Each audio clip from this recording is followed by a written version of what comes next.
Okay, I'm back. So what I've done, I changed my mind a little bit.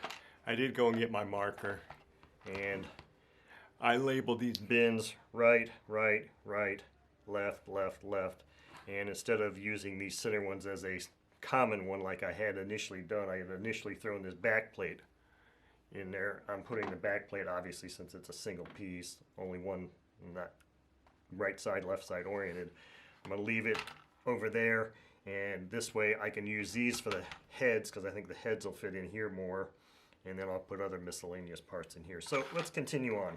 Right now I'm at the point where I still have one head screw retaining each of those, but I think what I wanted to do, and I probably, maybe I should have done that beforehand, was I'm going to go ahead and remove these rockers, covers, and the rocker arms. So we're going to strip the head down before I disassemble it. Now, I do have the glow plug still in here, and I don't believe that I brought a nut driver up.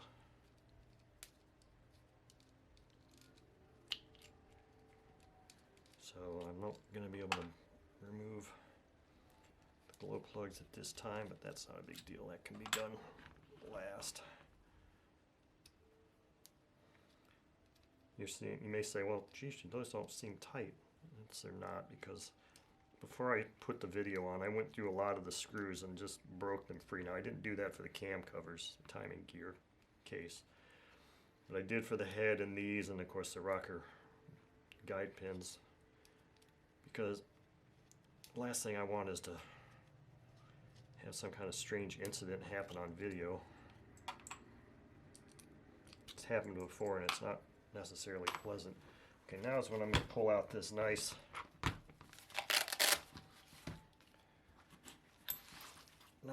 little screwdriver and bit. This is the one for the rocker pins, and now, as I said, these things have to have such a precise fit. And you see, I didn't even use any effort at all, and the reason is because they're already loose. So this is left side. I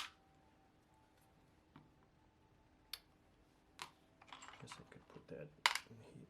Well, I guess it doesn't really matter where I put it. I know what the hell the thing is.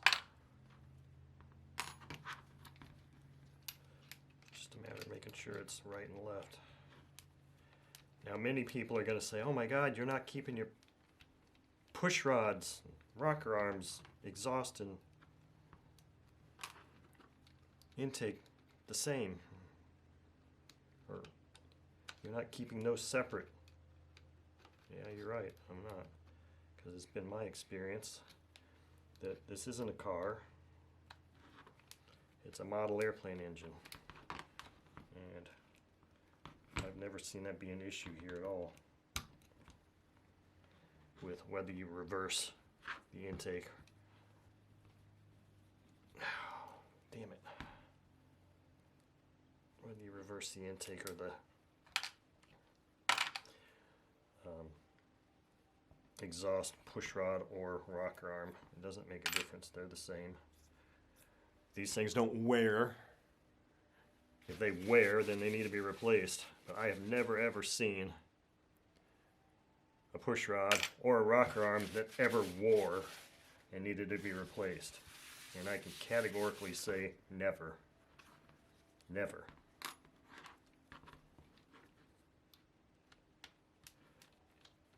They might wear on cars and motorcycles, but I have never seen one wear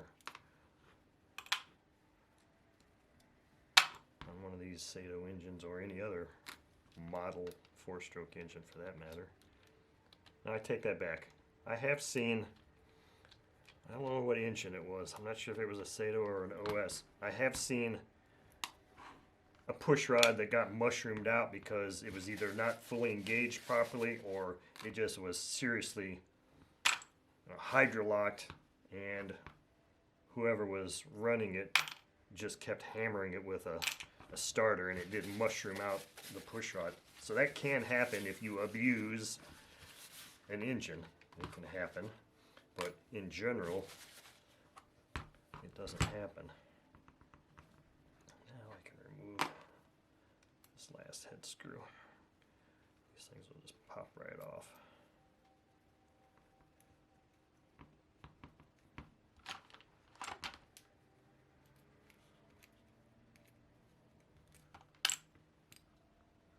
I'm going to pull this. Actually, I think I need to do them both at the same time to get them. Oh, no, I don't. I can just pull this off. I'm probably going to have to depress a valve because see? Yeah, feel. Can you feel this? Can you feel how tight that is? That's called compression. I'm not just jerking around here. It's difficult to push out, so I'm going to relieve some of the pressure. Pull that thing out very gently. And wow. I don't know if shining a flashlight in there is going to do this justice or not, but that looks freaking pristine in there. Okay, so this was left, so this goes over here. Wow, look at that. So obviously it's got some run time, not a ton. Now when you pull these things off, one thing you really have to make sure of is these piston pin retainers. They're just little Teflon deals here. And you don't want to lose those. And there we go. Wow, look at that. So here's the piston pin retainer. It's just a little Teflon thing, and this is for this side, so I'm going to just drop it in there, I guess. And the thing that's beautiful here is that, where'd the other retainer go? I know there were two. One on each side. Oh, it's in the hole here. Don't want to lose those. The thing that was nice was that this pin, wrist pin or piston pin, just came right out. I'm going to hold the piston ring so I don't jam on it at all, and just wipe off this head. And look at that. Just wiping this head has it looking almost brand new.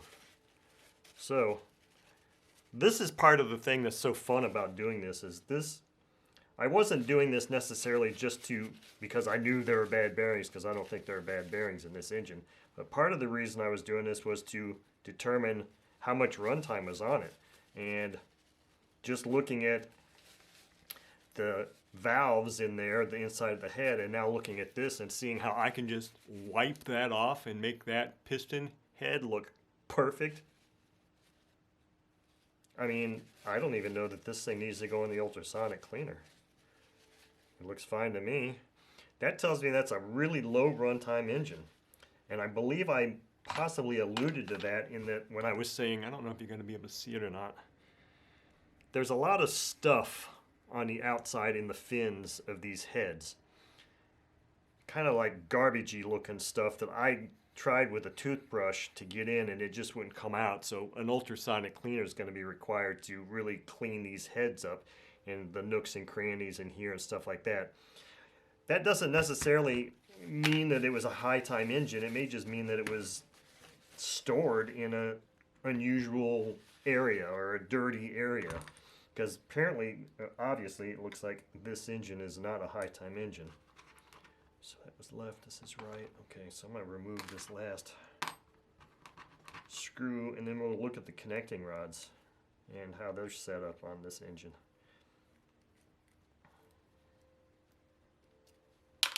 So this is a single throw crankshaft. Let me pull this thing off here. I'll just leave that there for now. So this is a single throw crankshaft. So both of these connecting rods are on there, which means one of these rods, which is this one here, is a Y, and the other one goes in there like that, and they both sit on the crank pin like that. So reassembly is kind of interesting, because you kind of have to do exactly what I'm doing here. You put the pistons on first, and then you fit the head over the piston. So here we go. There we go. Look at that. Now I got to be really careful here that I don't lose my retainers on this other piston before I take that out. So let me set that aside. This guy goes over here. Let's, yeah, wow. The way this thing's coming apart is just like it came from the factory. Now this is interesting. This is very interesting. And maybe I should have wiped that other one off so soon. And I'll get back to, where's I putting that stuff? There. Wristband. I'll get back to these connecting rods. Let's move the crankcase out of the way. Now look at the, we didn't look inside the head of this cylinder. Okay, so this it tells me a little bit of a story. And those of you might remember if you watched the very first video where I pulled the plugs out and put the glow igniter on the plugs. I believe it was this cylinder that the plug looked different. It looked like it was didn't light up as bright. Well, look at this. Look at the carbon buildup on this particular piston. A lot more carbon on this piston. So what does that mean? To me, that means that could mean one of a couple of things. It could mean that this cylinder was always running richer or running hotter. Which would it be? Harvey, help me out here with this. What does this mean?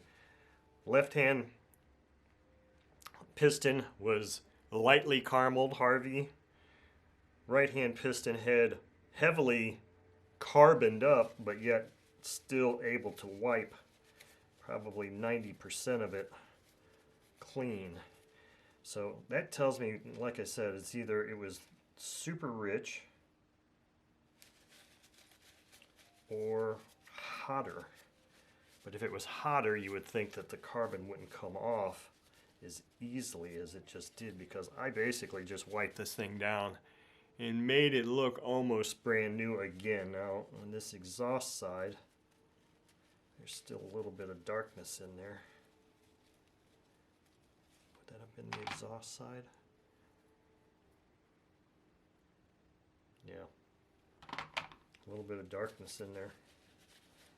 But I mean, otherwise these pistons look great. I don't know that I'm going to put this in the ultrasonic either. I don't see that there's a need for that because it's not necessarily dirty. So let's look at, this was a portion of the connecting rod that was facing forward. That, I don't see a marking on it. And the reason I know that is because this was the piece that was right up against the crank pin. And it's got more carbon on it. So what I think I need to do here is I need to put a mark on that in some way. Maybe this bit will do that.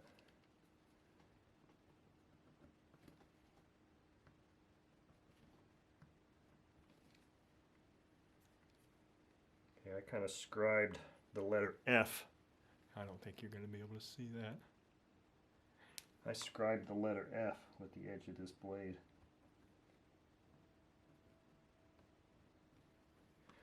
In there to denote that that's the forward facing side of the connecting rod. Now I did not do the same thing for this one.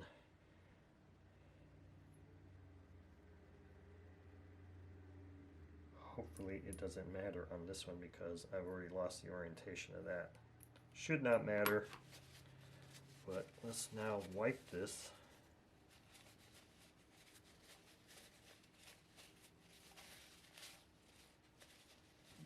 Again, I'm not going to put this in the ultrasonic cleaner either because it doesn't need it. So very few. The carbs I will put in. I'm not sure if I'm going to completely disassemble them, but I'll put those in for sure. The heads, the crankcase, all the external stuff. But these internal parts here just look so good that I'm not going to be concerned about that. Now the only thing that's different here is that this little oil hole is offset from the pin. It's just offset just a little bit. I don't know if that means it was offset towards the front or the back.